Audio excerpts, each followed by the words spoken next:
화이팅! 화이팅! 화이팅! 화이팅! 이전 영상에서는 저희가 집을 지을 터를 결정하기 위한 여행기를 들려드렸었는데요. 주택 부지를 선택했다면 이제 다음은 드디어 꿈에 그리던 집을 지을 일만 남았네요. 와. 하지만 건축에 앞서 집을 지을 때 가장 중요하게 생각해야 할 것이 바로 설계입니다. 주택 설계비가 아깝다고 생각하셨던 분들, 오늘 저희의 영상에 주목해주세요. 저희가 집을 지을 때 이 집이 몇 년은 갔으면 좋겠다라는 생각을 하셨나요? 그렇죠. 100년 가는 집을 만들자 이렇게 그렇죠. 생각했었죠. 바로 100년이죠. 왜냐면 저희가 일본에 갔을 때 100년 된 집들을 봤는데 안에만 리모델링 하면서 계속 사시는 모습을 보면서 되게 멋있고 좋아 보이더라고요. 그렇죠. 그래서 그런 생각을 했던 것 같아요. 우리가 그런 100년 가는 주택을 짓기 위해서는 무엇보다도 제대로 된 설계와 꼼꼼한 시공이 필요합니다. 그렇겠죠. 만약에 설계도면 없이 집을 짓는다면 어떨까요? 모두가 원치 않았던 부실공사가 될 수밖에 없을 겁니다. 원래 사람이 하는 일이 계획이 없으면 그때그때 처리하느라고 큰 그림을 볼 수가 없어요. 맞아요.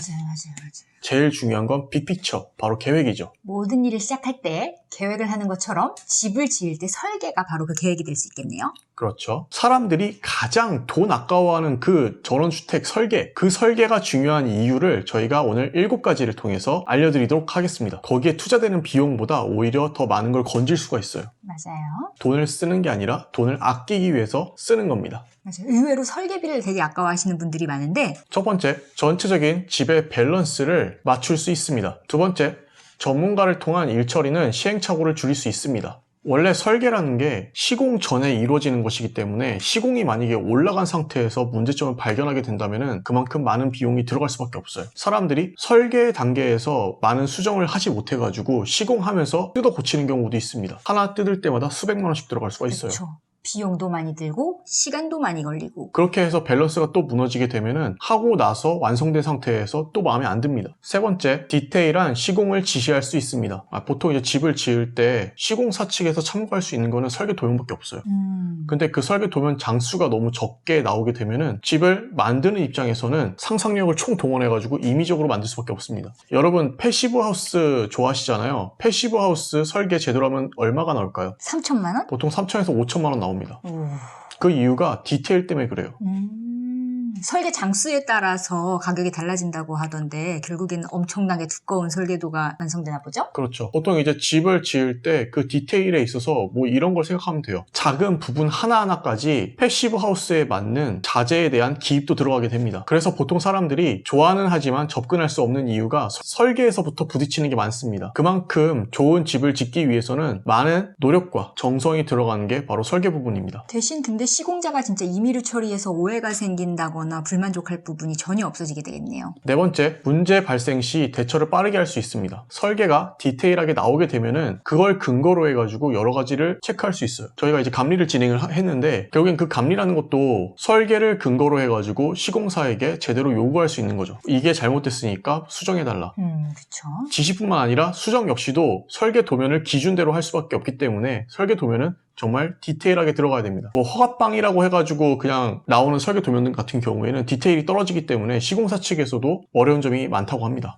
다섯 번째, 시공 전에 여러 가지를 시뮬레이션 해볼 수 있습니다. 3D 이런 걸로 요즘에 많이 볼 수 있으니까요. 네, 저희는 이제 스케치업 가지고서 진행을 했었죠.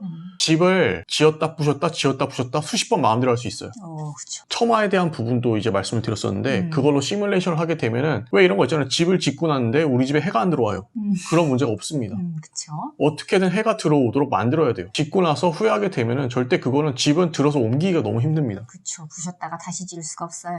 네, 건축 박람회에 있는 집이야 뭐 설비가 안 들어갔으니까 옮길 수 있지만 만들어 놓은 집은 옮기기가 정말 힘듭니다. 그쵸. 저희도 이제 집을 지으면서 설계를 되게 많이 바꿨어요. 그러니까 뭐 안에 있는 디테일한 그런 구조가 아니고 아예 집을 통째로 디자인을 바꿨었죠. 이거는 집을 짓기 전에 설계 단계에서만 가능한 일이기 때문에 뭐 건축사님께 미안해서 라든지 시간이 많이 걸리기 때문에 혹은 집을 빨리 지어서 전원생활을 누리고 싶기 때문에 이런 이유로 앞당기지 말고 시간을 충분히 갖는 게 좋을 것 같아요. 보통 이제 설계를 들어갈 때 계약 기간은 1년을 잡거든요. 예, 그 기간 동안 만약에 마음에 드는 부분이 잘 나오지 않는다거나 뭐 어디 가가지고 공부하는 부분에 있어서 좀 더 업그레이드를 시키고 싶은 부분이 있다면은 기간을 좀 더 늘려서라도 꼭 설계를 변경을 들어가야 됩니다.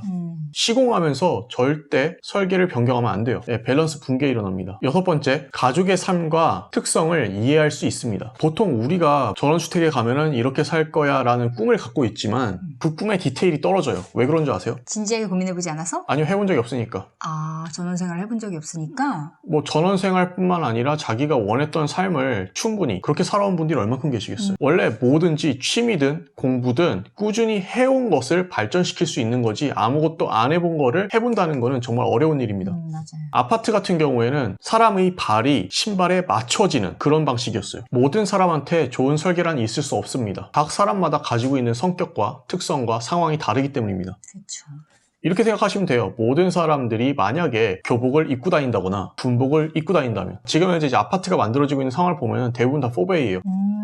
네, 어느 아파트 브랜드를 가나 아파트의 실내 구조는 똑같습니다. 맞아요. 평수만 다르지 진짜 그 트렌드가 있나 봐. 시대마다 구조가 거의 다 비슷하더라고요. 제가 지난번 영상에서 이제 아버지 꼭 서재를 넣으라고 말씀드렸잖아요. 아파트에서는 그 두세 평짜리 공간을 때려박을 수가 없어요. 추가로. 근데 전원주택에서는 그냥 떼다가 붙여서 그냥 만들 수가 있습니다.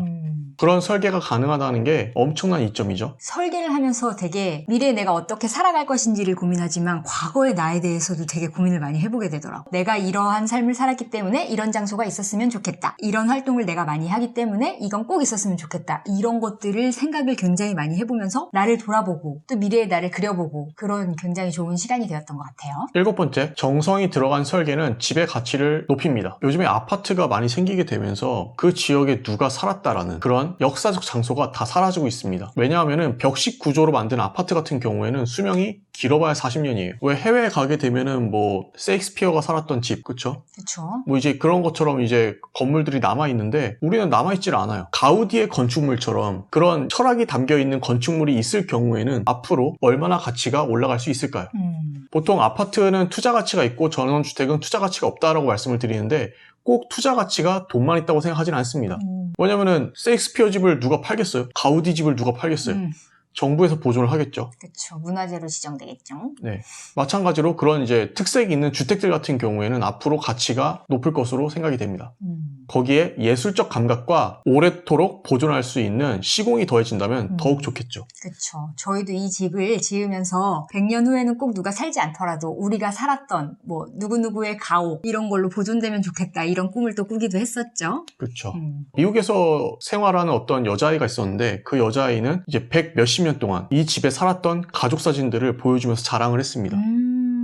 근데 우리나라에는 그런 문화가 아예 없죠. 근데 우리가 설계를 완전히 맡기기 전에 나름대로 좀 상상 속에 뭔가를 그리기 시작했잖아요. 그쵸. 뭐 저 같은 경우에는 집이라고 해가지고 네모난 거 그리고 그래서 개 한 마리 던져놓고 예, 그게 이제 저의 상상 속에 이제 집을 그렸던 건데 이게 사람이 그 공간감이라는 게 표현을 많이 해봐야 되는 것 같아요. 이제 노래 같은 경우에도 좀 많이 발성해보고 그쵸? 그런 사람들이 노래 잘 부르는 것처럼 맞아요. 어땠어요? 그때 그거 그려보니까. 그때는 그냥 뭐랄까 설계라고 할 수도 없죠. 그냥 사실 설계가 아니라 정원에다가 집 그냥 이렇게 네모나게 그려놓고 뭐 이 정도의 집이 있었으면 좋겠고 뭐 그런 거지. 잔디가 이만큼이었으면 좋겠고 뭐 그런 거지. 구체적으로 저희가 설계를 했다고 얘기할 수는 없는 것 같아요. 그냥 그 전원생활의 이미지나 이런 걸 그냥 동화처럼 그냥 그쵸. 단순하게 그냥 그린 것 뿐이죠. 근데 그때 이미지상으로 나는 이렇게 현관에서 집에 들어왔을 때 1층과 거실이 이렇게 확 트여서 한눈에 확 볼 수 있는 집이었으면 좋겠다. 그런 이미지를 약간 꿈꿨던 것 같은데 거기에 그런 글을 적었었던 것 같아요. 근데 집을 짓고 보니까 지금 그렇네요. 그래서 그런 거를 자기가 생각하는 게 되게 중요한 것 같고 건축사님은 우리랑 대화를 하면서 그런 생각을 현실화시켜주는 것 같아요. 그때가 저는